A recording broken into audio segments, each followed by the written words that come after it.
Hello everyone, my name is Dr. Gaurang Krishna and I'm a hair transplant surgeon at Medlinks, New Delhi. Now the timeline of the transplant. अब timeline ये है कि next 3 days आपको काफ़ी careful रहना है। Donor area पे bandage लगा हुआ है लेकिन रेसिपिएंट खुला है तो रेसिपिएंट एरिया को टच नहीं करना है। स्मोकिंग, अल्कोहल अवॉइड करना है। हैवी फिजिकल एक्टिविटी, पसीना, एक्सेसिव हीट, ये सारी चीज़ें अवॉइड करनी है। थर्ड डे जैसे मंडे फॉर एग्जांपल अगर प्रोसीजर हुआ है आपका तो थर्सडे को आप क्लिनिक आएंगे। वैसे ही अगर ट्यूसडे हुआ है तो फ्राइडे आप क्लिनिक आएंगे एंड सो ऑन। जिस दिन आपका बैंडेज रिमूवल होगा हम लोग आपकी हीलिंग को चेक कर लेंगे और उसी दिन फर्स्ट हेड वॉश भी हो जाएगा। इसके बाद आपने अपनी दवाइयाँ एज सजेस्टेड कंटिन्यू करनी है। हेड वॉश हर दिन घर पे करना है जब तक स्कैब्स क्लीन ना हो जाए। पहले 7 दिन मतलब अगर आपका मंडे प्रोसीजर हुआ है तो थर्सडे से आप हेड वॉश करेंगे और Thursday, Friday, Saturday, Sunday first 4 head washes आप रब नहीं करेंगे, जेंटल डैबिंग करेंगे। मंडे ऑनवर्ड जब सर्जरी का 1 हफ्ता कंप्लीट हो जाए उसके बाद हल्का हल्का फिंगर टिप से शैम्पू के दौरान मसाज करेंगे। इससे आपके स्कैब्स निकलेंगे। जनरली 10 से 12 दिन लगते हैं स्कैब्स को निकलने में। जो ब्राउन पपड़ी आपको 5th दिन नजर आती है वो स्कैब्स होता है और स्कैब्स को निकलने में 10 से 12 दिन का वक्त लगता है। तब तक जब तक स्कैब नहीं निकल जाते हैं तब तक आपको सलाइन स्प्रे करते रहना है और हर दिन शैम्पू करना है क्योंकि हम चाहते हैं जल्दी से जल्दी स्कैल्प क्लीन हो जाए। Once the scalp is clean, the scabs सारे निकल गए हैं, आपको छोटे छोटे बाल दिख रहे हैं, अब प्रिकॉशंस काफ़ी हद तक कम हो जाते हैं। अब आप अपने sleeping posture as per your convenience आप रख सकते हैं। अपना रेसिपिएंट अगर टच करना चाहते हैं तो टच कर सकते हैं और किसी भी तरह की कैप पहन सकते हैं। नॉर्मल कैप अगर आपको जल्दी पहननी है तो अर्लीस्ट है 5th डे। 5th डे से आप एक लूज कैप पहन सकते हैं। 5th day means head wash के अगले दिन से आप एक लूज कैप पहन सकते हैं। But normal cap, baseball cap, cricket cap, hat, golf cap, bandana, any kind of head gear आप स्कैब्स निकलने के बाद 10 to 12 डेज के बाद एज पर योर चॉइस पहन सकते हैं।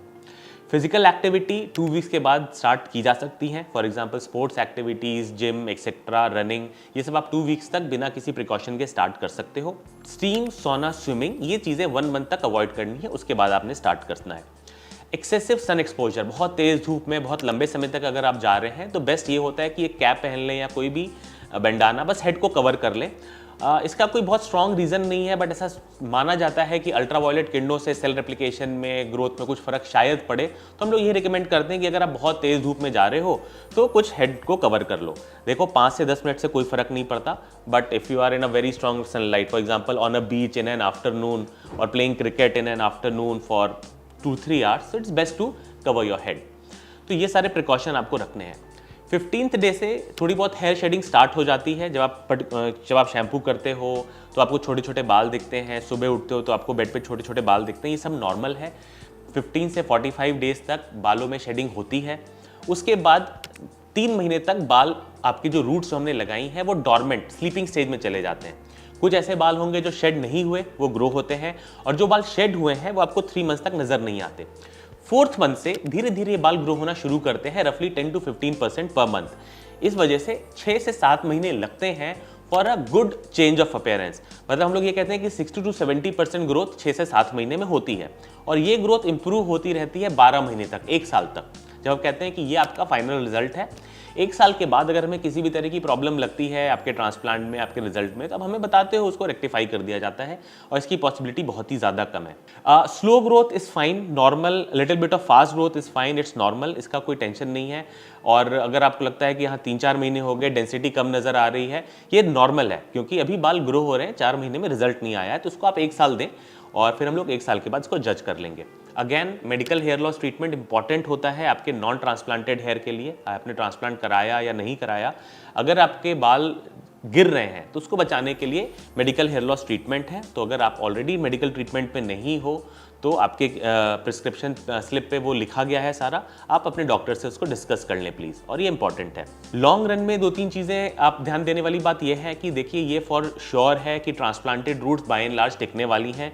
जो एरिया हमने ट्रांसप्लांट किया है वो दोबारा बॉल्ड नहीं होने वाला। But hair fall, hair growth, ये साइकिल चलती रहेगी। ये भी हो सकता है कि 7-8 महीने हो गए ट्रांसप्लांट को, सब कुछ बहुत अच्छा चल रहा है, पर अचानक बाल गिरने लगे। ये सारा टेलोजन एफ्लूवियम फेज होता है, ये नॉर्मल होता है। ट्रांसप्लांटेड हेयर में भी फॉल हो सकता है लेकिन फिर 2-3 महीने में ये बाल फिर से वापस आने लगते हैं, तो इसका कोई टेंशन नहीं है। हेयर थिनिंग अगर हो रही है ज़्यादा तो वो हमारे लिए थोड़ा सा एक अलार्म साइन होता है और उसमें मेडिकल हेयर लॉस ट्रीटमेंट को बढ़ाया जाता है या चेंज किया जाता है। So that's all folks about the post operative care। After your hair transplant.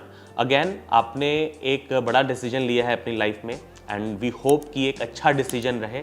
इसके लिए हमने अपनी तरफ से पूरी मेहनत कर दी है, पूरी ईमानदारी से मेहनत कर दी है। अब नेक्स्ट 5 डेज़ आपको केयर करनी है।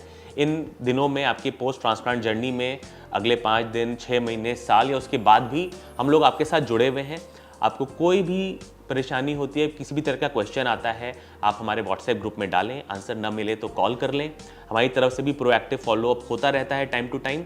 बट अगर वो ना भी हो, किसी वजह से वो मिस भी हो जाए, तो आपके पास ये सारे नंबर्स हैं, मेरा नंबर है, सारे पूरी टीम के नंबर्स हैं, तो आप कॉल करें हमें और आपकी क्वेरी को इमीडिएटली रिजॉल्व किया जाएगा। So take care, rest, have a good night, and if there is any problem do let us know. Thank you.